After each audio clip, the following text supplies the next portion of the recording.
Honesty is the best policy. Honesty means ईमानदारी. हम रसूलुल्लाह सल्लल्लाहु अलैहि वसल्लम की उम्मती हैं. जो इस्लाम आने से पहले आप सल्लल्लाहु अलैहि वसल्लम मक्का मुकर्रमा में सादिक अमीन के नाम से मशहूर थे. यानी आपको अब लोग सच्चा और अमानतदार यानी दियानतदार, जो अमानत में ख़यानत नहीं करते, उन लोगों के नाम से मशहूर था. तो जब रसूलुल्लाह सल्लल्लाहु अलैहि वसल्लम पे पहली वही आई तो आपको अल्लाह की तरफ से हुक्म दिया गया कि हम क्या दावत दें आप. तो रसूलुल्लाह सल्लल्लाहु अलैहि वसल्लम ने जब मक्का के तमाम लोगों को बुलाया और पहले उनसे पूछा गया कि आपने उनसे पूछा कि अगर मैं ये कहूँ कि पहाड़ के पीछे से एक जंग के लिए लश्कर आ रहा है तो क्या आप मेरे को मानोगे. तो सब ने बोला जी आप वसल्लम आप तो सादिक अमीन हैं. तो आप वसल्लम ने उनसे फिर पूछा अगर ऐसा नहीं हुआ तो क्या करोगे.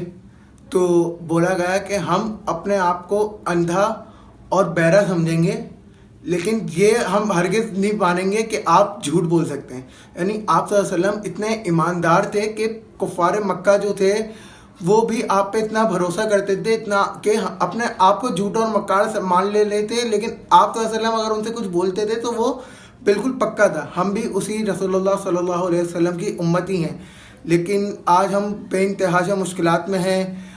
हम लोग बहुत अलग तरीके की हमारे को डिफ़िकल्टीज़ हैं. वजह क्योंकि हम कोई लीगल वे से काम नहीं करते. लाइक हम एक रेलवे स्टेशन आए तो हम टिकट नहीं लेते, हम वहाँ पे जो वो होता है कंडक्टर उनको पैसे दे देते हैं और सफ़र कर लेते हैं. सेकंड थिंग, अगर हमारे से कोई बस स्टॉप वगैरह टूट जाता है, कोई रूल्स और रेगुलेशन हमारे मुल्क के जो कंट्री के होते हैं वो हम ओबे नहीं करते, तो हम बजाय वहाँ पे अपना चालान पे करने के हम उनको क्या देते हैं, पैसे दे देते हैं कि हमारे सस्ते में काम हो जाए. इस वजह से हम बहुत सी मुश्किलात में, हम बड़े बड़े काम जो होते हैं कि हमारा पैसा ना लगे और हम इलीगल तौर पे करवा लें तो उसमें काम तो हो जाता है, लेकिन जो जहनी जो सुकून होता है ना वो हमारा बर्बाद हो जाता है.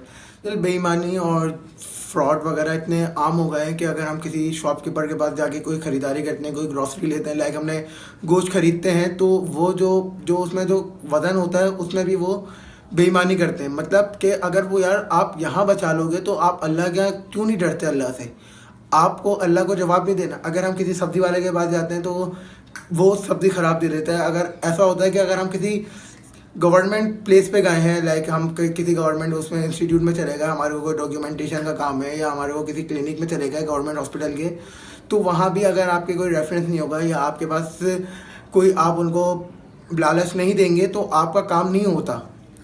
लाइक इस कदर बेईमानी बढ़ गई है, इस कदर बेईमानी बढ़ गई है कि अगर आप एक बंदा अगर मर भी रहा है ना तो पहले उसको पैसे देने तो वो मरेगा. यानी हम उसको मौत भी नहीं दे रहे हैं.